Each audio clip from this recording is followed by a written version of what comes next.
gbajúgbajà obìnrin oníṣòwò ni tí wọ́n ń gbé ìròyìn kiri pé ìfẹ́ ìkọ̀kọ̀ wà láàrin wọn àti gómìnà Olúṣọlá Babájídé Sanwó-Olú tí wọ́n sì tún fẹ̀sùn jẹgúdújẹrá àti ìwà àjẹbánu kan.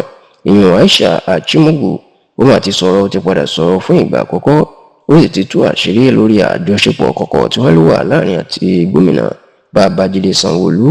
Kódà Aisha Achimogu ó tún jẹ́ kó di mọ̀ wípé kò sí òótọ́ nínú ìròyìn tó jáde wípé òbítíbitì owó ní àjọ tó ń gbógun ti jẹgúdújẹrá àti ìṣòwò ìlú báṣubàṣu ìyẹn Economic Financial Crime Commission EFCC ni wọ́n bá nínú ilé òun ní àìpẹ́ yìí tí wọ́n wá ṣe ìwádìí òun tí wọ́n wá wo inú ilé òun wò. ẹ rántí pé bí wọ́n bá ń sọ̀rọ̀ àwọn obìnrin tó jẹ́ gbajúmọ̀ oníṣòwò tó sì rí ṣe dáadáa ọ̀kan pàtàkì ni Aisha Achimogu tó sì jẹ́ pé ìdí iṣẹ́ epo rọ̀bì ló ti rí owó ẹ̀ tó jẹ́ pé òun ni ọ̀gá àti aláṣẹ pẹ̀lú olùdarí iléeṣẹ́ Ocean Gate Engineering Oil and Gas Limited èyí tí ó ń ṣiṣẹ́ nínú iṣẹ́ epo rọ̀bì tó sì jẹ́ pé ó fẹ́ lójú ọ̀pọ̀ àwọn alágbára Nàìjíríà tí Aisha Achimogu tí ó mọ̀. ṣùgbọ́n ní ọdún 2024 ìyẹn ọdún méjì sẹ́yìn ni ariwo Aisha Achimogu gba orílẹ̀-èdè Nàìjíríà tí ojú àwọn èèyàn sì wà lára ẹ̀ nígbà tó ṣe ayẹyẹ 50 ọdún 50 years ẹ̀ ní òkè òkun tó sì jẹ́ pé ọ̀pọ̀ àwọn olóṣèlú ńláńlá àti alágbára Nàìjíríà ni wọ́n péjú pésẹ̀ síbẹ̀. eléyìí làwọn èèyàn ti dojúbọ Aisha Achimogu pé bí obìnrin kan bó bá lè kó àwọn alágbára Nàìjíríà kó lórílẹ̀-èdè Nàìjíríà nítorí ọjọ́ òbí ẹ̀ ó ní obìnrin náà ó máa lágbára. ṣùgbọ́n ẹni tí ẹnu wá ń kùn jù ní gómìnà Babájídé Sanwó-Olú tóun náà lọ síbi ayẹyẹ ọjọ́ òbí náà. eléyìí sì ló jẹ́ ká máa gbé ìròyìn kiri pé ìfẹ́ kọ̀kọ̀ wà láàrin Aisha àti gómìnà Sanwó-Olú.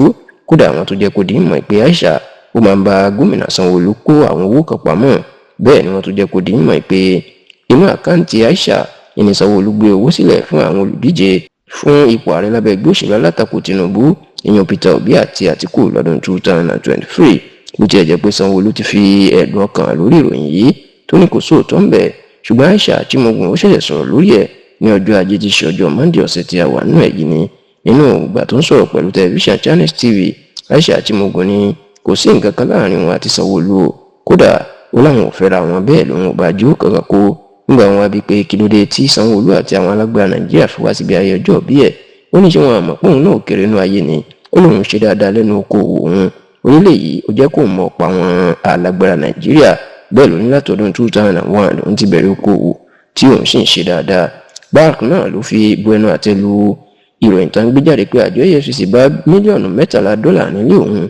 ó nígbà tó òun ṣe báǹkì báwọn á ṣe bá dúró owó bẹ́ẹ̀ ó ní owó tán bá nílé òun bí $50,000 àti mílíọ̀nù $13 ni wọ́n bá nílé òun.